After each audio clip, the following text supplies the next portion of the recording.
want you guys to weigh into this, because when we look at the geopolitical scene across the world and you think about Gog and Magog and the things that are coming, and even just the last couple of days, you all remember the drone flyovers there in Moscow, and you know, the last several years, we've had the State Department at different times say, you know, there could be a nuclear strike and so forth. I want you guys to weigh in on this and the implications of this, okay? Just this last week, the State Department said Russia will never attack with nukes, you know, against the United States. Well, things are happening in other countries, and I don't think we're hearing the whole story. Watch this. There are claims that Russia is promoting the use of nuclear weapons, with state propaganda trying to make Russians think a nuclear war isn't such a bad thing. In an interview with the BBC, the Russian journalist and the Nobel Peace Prize laureate Dmitry Muratov said state TV channels have been talking about a nuclear tsunami that would wash away America, and said he couldn't rule out President Putin pressing the nuclear button. He's been speaking to the BBC's Russia editor, Steve Rosenberg. 2 generations have lived without the threat of nuclear war, but this period is over. Will Putin press the nuclear button, or won't he? Who knows? No one knows this. Many people in the West say Putin would never go nuclear. He's just bluffing. Look, in Russia, we see how propaganda is preparing people to think that nuclear war isn't a bad thing. On state TV channels here, nuclear war and nuclear weapons are promoted as if they're advertising pet food. They announce, we've got this missile, that missile, another kind of missile.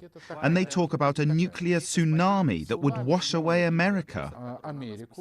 People in Russia have been irradiated by propaganda. Propaganda is a type of radiation. Everyone is susceptible to it, not just Russians. In Russia, propaganda is 12 TV channels, tens of thousands of newspapers, social media like the Russian version of Facebook, that serves completely the state ideology. Controlling the communication of the state ideology. Let me just ask you three. That's not just true in Russia. Isn't that like kind of happening here right now? Well, it just happened here in the state of Minnesota, and it's happening in other states. They just adopted a new curriculum here for the state of Minnesota that is, we're told that it's an ethnic, it's critical race theory, it's just Marxism is what it is. And so now kids in Minnesota, K through 12, that's what they're going to be taught. Hatred for the United States, hatred for white people, oppression studies, divisions. So we're going to see this. This is going to come immediately and impact people in Minnesota, families, neighborhoods. It'll impact us immediately. It'll create far more violence. The other thing that they did in Minnesota, and they did this in Washington State, is they created Minnesota as a sanctuary state for transgenderism. And so Washington State now, if a parent objects to their child going from one sex to another, the child is removed from the parents. The same thing happened here in Minnesota. That is in effect. So I think as believers, what we need to realize is that the state is at war with us. And so we have to hold on to our freedom. We have to hold on to our children, and we have to have conversations within our congregations, with our pastors. How are we going to protect ourselves? We're moving into a very dangerous society, and we've got to figure out how are we going to live here in this society? How are we going to navigate? We've never had public schools in Minnesota that have embraced the fundamentals of Marxism and oppression studies and division and anti-white. That's never been the curriculum. Now it is. Yeah. So it's a whole new world. We've got to wake up and we've got to learn how to deal with it. And again, the Apostle Paul told us we need to do it from a heart of love. And we've got to figure out how are we going to do that. We have tough problems to deal with, but we have to deal with it. Bill, you got any thoughts on? Never thought we'd live in a day like this. This is absolutely bizarre. I mean, you read some of this stuff that's happening in state after state. World War III. It's World War III. I mean, this is just like, where did these people come from? You know, being off the planet, I used to say, you know, being off the planet during Obama's 8 years in office and coming back and going, what happened? I mean, even now, it's just unbelievable. And then when Biden took office, I mean, his obsession with the stuff that Obama was doing, it's unbelievable. You know, final day stuff. This is demonic. It's warfare. Pastor Gary Hamrick had a great message a couple months ago about truth.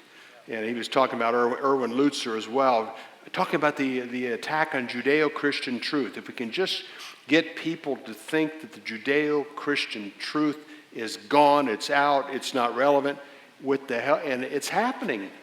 It's like Charles Krauthammer said just before he passed away during the Benghazi hearing. He says, we're living in a time when truth does not matter. Truth does not matter. And I think, you know, when you look at what's being exposed right now, about the Biden and their family and all their business relationships, and only Fox, as far as the major networks, is covering it. And I think you mentioned New York Times is kind of downplaying it. Give me a break. You know, and that was the other thing. There was about 5 or 6 things that have happened during Biden's time in office that if any one of those had been Trump, that would be the news. Yeah. Any one of them. There's 6 or 7 things.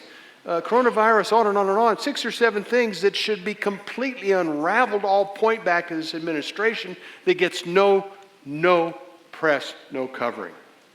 And this is one of our greatest problems. And then the apparatus of the social networks, the TikTok, the very clever Chinese algorithm experts are causing a lot of these young people to be rebellious against their parents. Even people in high positions, and Ted Cruz and others. I mean, it's so diabolic, and it's so final day stuff. I guess that's the only way to really put it into concept. One thing I wanted to mention about the video clip that you showed, you get this sense that there is a subtle trying to push us toward World War III. It's almost like that's the desire. Yes. They want World War III. They want nuclear war.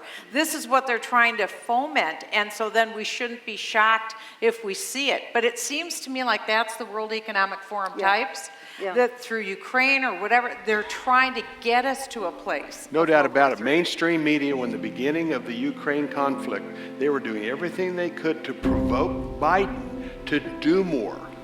If he'd have been a Republican president, you would not have seen that kind of provocation. This was really unbelievable. So that not only our U.S. media, but the international media was also trying to provoke NATO to doing something.